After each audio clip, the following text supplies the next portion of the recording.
Point of view, you are an ICE agent operating in the state of Minnesota and you've just killed a woman. What you're about to see is disturbing. Was in her vehicle and was blocking the roadway. Authorities have identified her as Renee Good. She was 37 years old. Good was the mother of 3 children. At some point, a federal law enforcement officer approached her on foot and the vehicle began to drive off. At least 2 shots were fired. This is graphic, and we do not know the context around this. We don't know what happened before this video. The news coming out of Minneapolis is horrific. This is one part of what has been a year full of cruelty. Hundreds of people attended a candlelight vigil for Good. And we know that when ICE agents attack immigrants, they attack every single one of us across this country. To ICE, get the fuck out of Minneapolis. This is the exact scenario that just played out in the state of Minnesota in Minneapolis as ICE agents who have been deployed by the Trump administration have shot and killed a woman for failing to comply with this exact scenario. There has been a ton of press surrounding Minnesota lately, from Nick Shirley's video with the Somali daycare scandals to Tim Walz and the mayor of Minneapolis continuing to just defy the federal government at every single turn. Now, this isn't a video about those politics, but this is going to be a video about the shooting, and I'm going to break it down because holy crap, it is already 2026 and we are in the dead of winter, but things are heating up fast. Okay, so I'm sure that you guys have heard, there's no way that you haven't unless you're living under a rock or you're somewhere in South Africa and you have no internet access. I guess you could have no internet access in plenty of places, but South Africa is what came to mind. Anyway, if you haven't already heard, I'll go ahead and break it down for you. A woman with her alleged wife, I guess a common law marriage, were in the state of Minnesota and were proactively involved in an ICE protest that turned deadly.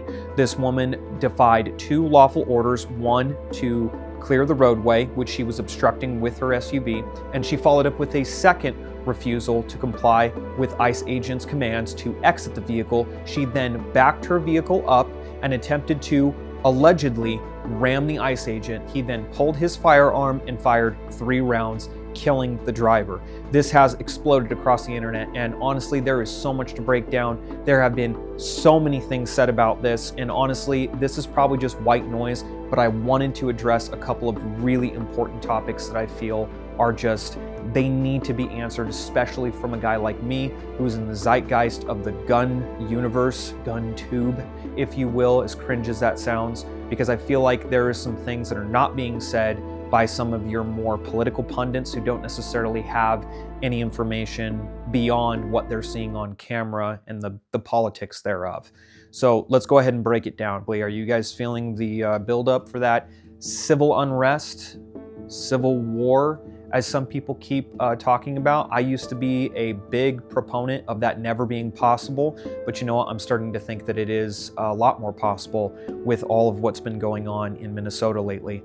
If you guys aren't aware, Nick Shirley put out a video exposing the rampant Somali daycare fraud that has been pervasive across the state of Minnesota for a long time. It's been completely ignored, and honestly, there's probably some politicians that are on the take. It's the reason why nothing's changed. The sky's still blue, the ground is still, the ground, and politicians are corrupt. This isn't a shock to any of you. However, this did put the eye of Sauron, if you will, directly on the state of Minnesota, and therefore ICE has been deployed because there is a ton of fraud, from immigration to just the welfare fraud and the insurance fraud, daycare fraud, all those things. Anyway, if you want to know more about that particular side of things, I am honestly not educated enough on that. Go watch Nick Shirley's video. It has gone mega viral at this point. He's been interviewed by Sean Ryan. He's been interviewed by the mainstream legacy press. And honestly, they've done their best to smear him. But if you want to know more about who he is and what the video is about, just go watch it. The point of this video is going to be to break down the shooting that took place between a woman who defied ICE and the ICE agent that gave her 2 lawful commands and then was allegedly rammed by her car. This honestly didn't necessarily come into my thought process beyond just it being a terrible tragedy. and just a consequence of F around and find out. It's not good that she died. It is a tragedy. A boy no longer has his mother, and that's extremely sad. As a father, I can't imagine what it would be like for my daughter to not have her mother anymore, and I really sympathize with this woman no matter what her political affiliation was, because now her family has to live without her. That's not good, no matter what she believed. That being said, what really happened? Well, I was just chilling, drinking my coffee at my 9 to 5, getting used to, settling in. It's really cold right now in the state of Utah, especially down south. There's really, really, really high winds. Anyway, so I was chilling, I was looking through my phone at my group chat with my homies where we just kind of shit talk and we troll on each other, and we will sometimes update each other with things that are going on that some of us might want to know about. Anyway, this came across and it just kind of turned into a huge, not argument, but just this huge conversation about proper procedure for law enforcement. Was it an abuse of force? Are they acting like the Gestapo? Are they abusing their authority? Did this guy have poor training? Did he need to draw his firearm? Did he act irrationally? Did he spook them? Were these women even aware that they were law enforcement? Tons of questions like this were coming up, and I thought, you know what? I really need to do my due diligence and look into all of the video clips and really try to figure out what is going on. And so I dug through a bunch of videos and I've parsed out what I think is the accurate information. I am not a journalist. I am not a reporter. I'm just a peckerwood out in the woods with too many guns. And really, you can take what I have to say with a grain of salt. That being said, I want to try to address some things that I think are just outright lies. The big one being that they did not declare themselves as federal law enforcement, that they were jump out boys, if you will, with no markings on their vehicle, no markings on their clothes to identify them as law enforcement, and therefore the women got freaked out and didn't comply with the lawful orders because they didn't know who was giving them. I guess you could call that like myth number one. Myth number two would be that these guys gave conflicting commands. Some guys are yelling, get out of the car. Some are yelling, get out of here. And then you have, the third myth, or rather not myth, but you have the third proposition, which is that the ICE agent that was involved in the shooting placed himself directly in front of the vehicle in a path where he would need to initiate lethal force in order to stop the vehicle from moving forward, needlessly provoking a confrontation, and that both of them could have just simply gone their separate ways. They could have complied. Law enforcement could have de-escalated better, and therefore the situation could have gone very differently.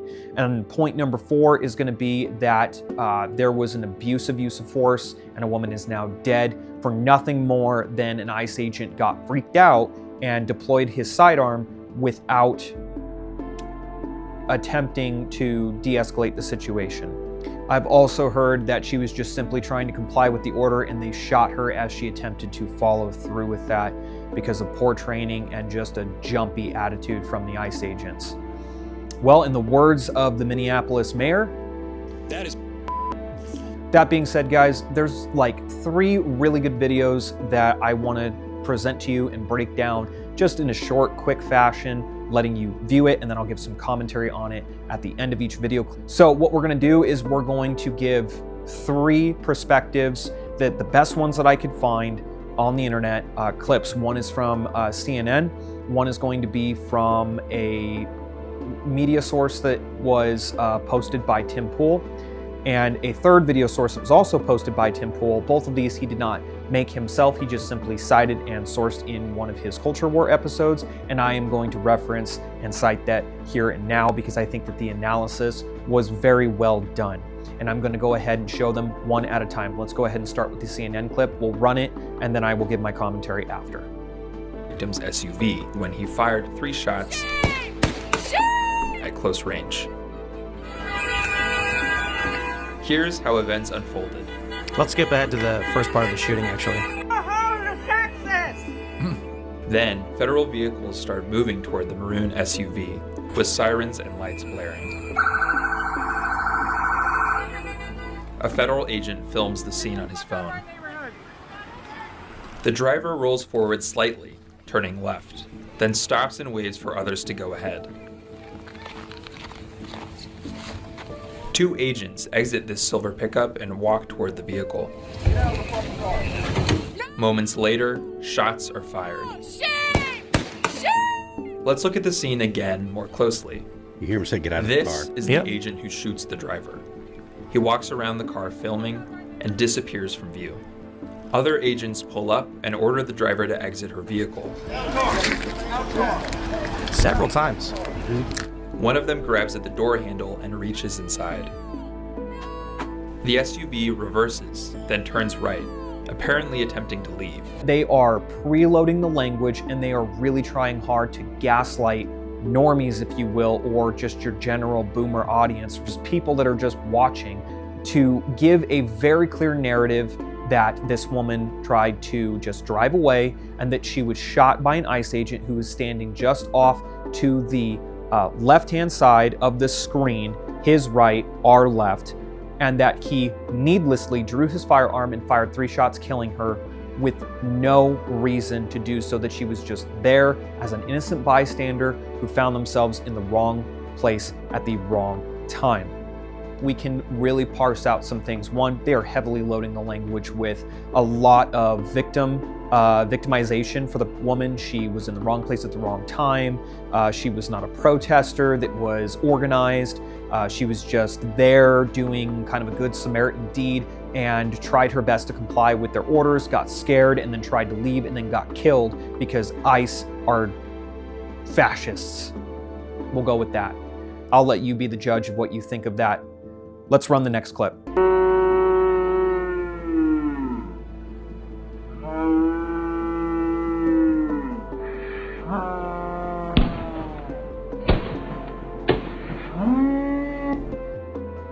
So from this next clip, this is going to be a slowed down version of what you just saw, but this time it's going to be without all of the nonsense commentary that CNN put into it, and we're really going to parse out some details here. The big one that I want you to key in on is watching how, as the SUV backs up after the one ICE agent approaching from the left of the screen to the right, tries to reach into the vehicle to open the door to pull the woman out before things escalate further to the point where lethal force is necessary.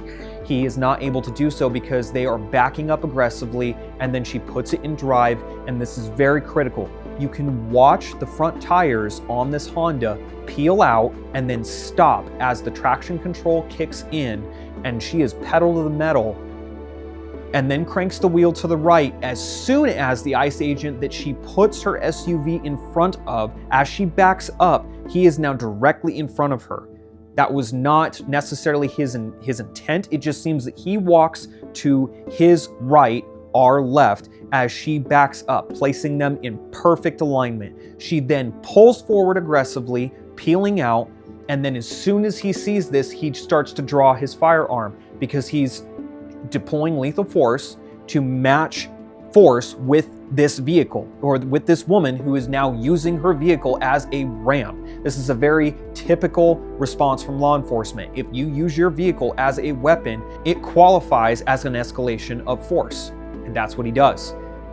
He is then what appears to be struck, and he fires 3 rounds. From this angle, it's not very clear because of the alignment of the 2 ICE agents what happens exactly. It's kind of difficult to see. You can kind of see his feet shift, and it seems as if he was pushed, but it's not super obvious. And everyone assumed that this guy was feet away. He could have just simply stepped out of the way of the SUV and nothing would have happened. They could have just gone on their way, and it would have been just a bad interaction between a aggravated protester and a aggravated law enforcement. They got the license plate, they could track her down and give her a ticket or arrest her at a later date. But that's not what happened. She got killed. Until today.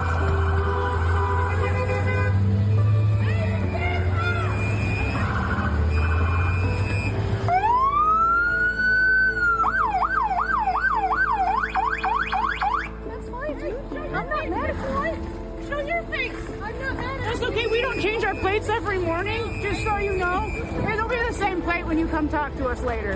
That's fine. U.S. citizen. You want to come at us? You want to come at us? I say go get yourself some lunch, big boy. Go ahead. Out of the car. Get out of the car. Get out of the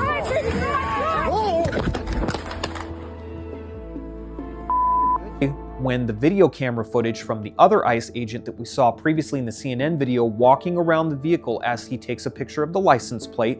He is not aggressive, he is walking, he is not screaming. There is nothing further about this altercation than just simply he is trying to de-escalate the situation.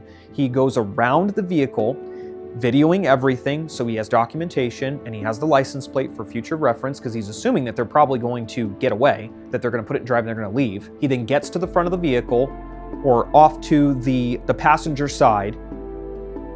It's a little hard because I'm trying to like give directions as we're doing it, but basically he's on the passenger side of the vehicle, and we can see from his video footage that as the vehicle approaches, it strikes him. It hits him hard. He doubles over, the camera angle goes wonky, and we hear 3 shots.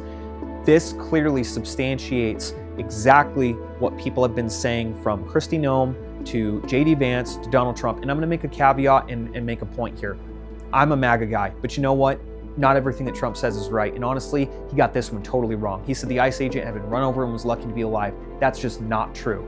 This ICE agent had been dragged previously and had ended up in the hospital with lacerations from being dragged by a vehicle for 300 feet. And obviously that's gonna mess someone up, but he wasn't permanently disfigured by that. And I'm sure it made him a little jumpy at this particular point. Now, you can make your own opinion about whether or not this was a bad shoot. Honestly, I think it was a set of circumstances that stacked together to create the perfect storm that resulted in a woman dying. This is like stacking tolerances. One bad decision after another led to a fatal mistake with law enforcement. Honestly, if these women had just complied, gotten out of the vehicle, and not attempted to flee, nothing would have further happened to them. Had the officer not drawn his sidearm, he simply would have bounced off the front of the car, maybe gotten a light, concussion if his head struck the hood. We don't know. He could have been knocked to the ground. We're just guessing at this point. But he would have been okay and the woman would have been left alive. A lot of my friends think that it was a bad shoot. I personally think that it is a gray area and he was probably justified. There are plenty of other examples of law enforcement officers that have been struck by vehicles. ICE agents have repeatedly been assaulted by people in vehicles that think that they can just use them as battering rams and tanks, and ICE agents or law enforcement will not do anything about it. And unfortunately for them, that is just simply not the case. Vehicles are terrible cover and you will get killed if you stay in them if you are fired upon. The only safe place in a vehicle to hide is technically behind the engine block or your rims. And those are 4 very specific places and 1 large area in front of the car. But even then, underneath and over the top, cars don't make great cover. Don't use them for that. Anyway, what am I getting at here with this entire video? Because I've broken down these videos, we've talked about it ad nauseum, I've given you kind of both sides of the argument. I'm trying to stay as unbiased as I can. Here's what I have to say about this. Was this a justifiable use of force if you were in this position and you were just an average civilian with your CCW? In my home state, if someone uses their vehicle against you, this is a justifiable use of force. If they attempt to ram you or they attempt to hit or strike somebody else with the intent to cause permanent bodily harm, you can deploy your firearm to stop the threat. That is a justifiable use of force. For this officer, it would appear that that is exactly what happened. And the left is taking this opportunity to further escalate rising tensions against ICE, who are simply trying to enforce immigration policy within the state of Minnesota. I personally feel like there is rampant fraud, that we have far too many illegal immigrants in this country that are defrauding the system and taking away money from me and my family as well as you. You may feel different, that's your opinion. But you know what? I'm getting what I voted for. This is a tragedy. It is sad that this woman is dead, and I am not happy when I see people gloating about it like they did when Charlie Kirk died. This woman was not deserving of a death sentence, but she did violate what seems to be 3 lawful commands from law enforcement and then attempted to once again use her vehicle as a battering ram to assault an ICE agent, and he did deploy his firearm, and we have the situation that happened. I'm going to leave it there, guys. You can give me your opinions in the comments below. I actually would like to hear from those of you who are CCW instructors in your home states what this would have looked like had it happened to someone in one of your classes and what you would have told them to do or not to do. I have family in Minnesota. I know that the firearms laws are extremely strict, and I know that justifiable use of force, you have a duty to retreat, which is a horrible thing for anyone to have to contemplate having to flee from an aggressor before you can use any kind of lethal force to defend yourself. But you know what? I live in a great state, in the state of Utah, and if you are in Minnesota, maybe it's time to look at leaving. I don't know. I am not a political pundit. I'm just some dude on the internet with opinions. Anyway, I'm gonna leave it there, guys. Glad to be back. I hope you're gonna stick around for more gun-related content. This is kind of just a random shooting breakdown. I don't really want to do this as a whole lot, but I felt like it was important because of the context and just because there's a lot of misinformation about it, and I really wanted to try to clear some of that up as best I can in the only way I know how, which is to make a video about it. So, hope you guys enjoyed. I'll catch you guys on the next one.